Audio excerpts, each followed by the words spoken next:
Welcome back. Thanks for watching Afternoon Live. It has become so common these days to suffer from burnout in a culture that prioritizes productivity over our own well-being.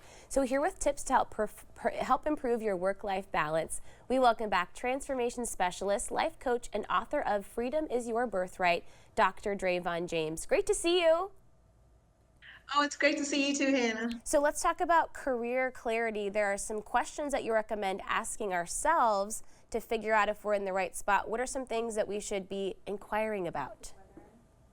First of all, does this career, this current job situation, meet my financial needs and goals? Secondly, does it fulfill your passions?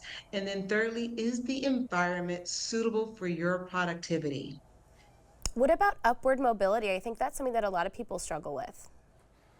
Oh, yeah. If looking for growth opportunity in a job, if you realize that that's something that's important to you, and people are at different seasons of their life, right? Not everyone wants to get to to the C-suite, but some people do want to have growth opportunity. If that's important to you and you don't see it here, you got to start making some changes. Okay, and this is really interesting. Being good at what you do doesn't necessarily mean that you enjoy it. We don't all have to love every minute of every day at our jobs, but how do you find that balance where you're not miserable every single day? That's absolutely true. So often I have clients who are just terrific at their job, but they have no passion, no joy there. That leads to increased burnout, job dissatisfaction. So you really want to ask yourself a few questions about yourself.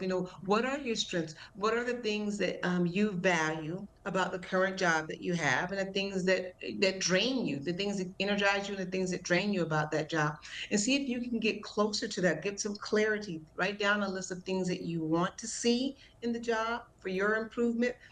Let your employer know how that improvement will help the company at large. So see if you can work with that situation. Otherwise, you may be forced to start looking elsewhere. But if you're great at your job and there's something that you love about it, try to spend more time doing the things that you absolutely love in that position. That's a great point, too, about communicating with your supervisor or employer that have the confidence to advocate for yourself, because maybe if you're having a tough time right now, maybe there are some adjustments that can be made.